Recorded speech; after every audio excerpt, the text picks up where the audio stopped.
అందరికీ praise the lord. ఈ యొక్క సమయంలో నా జీవితంలో జరిగినటువంటి టెస్ట్ మనీ అందరికీ షేర్ చేసుకోవడానికి దేవుడు నాకు అనుగ్రహించినటువంటి ఈ యొక్క గొప్ప సమయమును బట్టి స్తోత్రములు తండ్రి. మరి నా టెస్ట్ మనీ ఏమనగా నా వివాహం గురించి.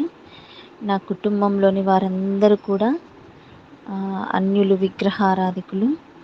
కానీ నేను ఒక్కదాన్ని మాత్రమే దేవునిలో ఎదుగుతూ దేవుని యందు విశ్వాసంతో నేను ప్రార్థించుకుంటున్నాను. నా కుటుంబం మారు మనసు పొందుకోవాలని, రక్షణ పొందబడాలని. మరి నా వివాహం గురించి నా తల్లి ఎంతగానో ఎదురు చూస్తూ ఉంటుంది. నా వివాహం చేయాలని ఆలోచనతో నా తల్లి ఎన్నో హిందూ సంబంధాలను వెతకగా, కానీ దేవుడు ప్రతి ఒక్క సంబంధంను హిందూ సంబంధం రాకుండా క్యాన్సిల్ చేయించాడు. అందుని బట్టి దేవునికి స్తోత్రములు. మరి అదేవిధంగా ఇంకా నాకు వివాహం కుదరడం లేదని మరి నా తల్లి ఆమెకు తెలిసిన వారి ద్వారా తెలుసుకొని నాకు ఏదో కుజదోషం ఉందని తెలుసుకొని దానికి సంబంధించినటువంటి పూజలు నా చేత చేయించాలని ఎవరో చెప్పారని, మరి నా చేత ఆ పూజలు చేయించాలని నన్ను ఎంతగానో నా తల్లి నా వెంట పడుతూ ఆ పూజ చేయించడానికి నా మీద ఎంతో కోపపడి ఉన్నది. కానీ నేను దేవుడి మీద భారంతో దేవాని చిత్తం ఏముందో జరిపించమని దేవుని యందు ప్రార్థిస్తూ ఉంటుండగా, మరి నేను యూట్యూబ్లో బ్రదర్ జోషువా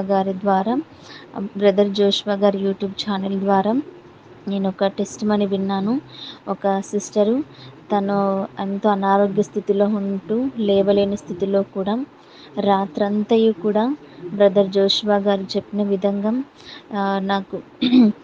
నాకు స్వస్థత అనుగ్రహించినందులకు వందనములు తండ్రి అని తను రాత్రంతా కూడా మేలుకొని ఉండి లేని స్థితిలో ఉన్నప్పటికీ కూడా తను మేలుకోతో ఉండి లేవలేకున్నా అదే స్థితిలో ఆమె రాత్రంతా మేలుకొని రాసి ఉన్నందుకు నెక్స్ట్ డే కల్లా ఆమె గొప్ప స్వస్థత పొందుకొని ఉన్నానని మరి సాక్ష్యము చెప్పి ఉన్నది.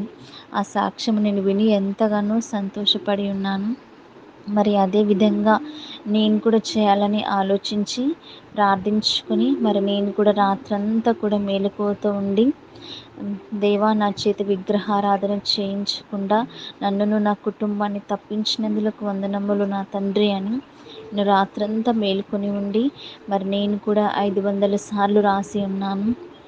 మరి నెక్స్ట్ డే మధ్యాహ్నం 2 గంటల వల్ల మరి దేవుడు ఆ విగ్రహారాధన పూజను నా చేత చేయించకుండా నన్నును నా కుటుంబంను ఆ యొక్క ప్రాంతంకు వెళ్ళకుండా ప్రతి ఒక్కటి కూడా క్యాన్సిల్ చేయించి ఉన్నాడు. అందుని బట్టి నా దేవునికి ఎంతగానో కృతజ్ఞతాస్తుతులు తెలియపరుచుకుంటున్నాను. మరి ఇంత గొప్ప సాక్ష్యంను దేవుడు నా జీవితంలో నిలిపినందులకు, నన్ను ఈ విషయంలో నన్ను గొప్ప సాక్షిగా నిలబెట్టినందులకు నా తండ్రికి స్తోత్రములు. అదేవిధంగా ఇంకా నా కుటుంబంలో అందరికీ మారు మనసు లేదు.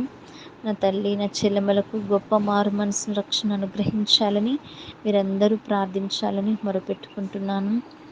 మరి ఈ విధంగా సాక్ష్యంను అనేక మంది బిడ్డలకు తెలియపరచుటకు బ్రదర్ జోషువా గారి యూట్యూబ్ ఛానల్ ద్వారా అనేక మందికి ఈ సాక్ష్యం తెలియపరుస్తున్నందులకు దేవునికి కృతజ్ఞతాస్తుతులు తెలియపరుచుకుంటున్నాను.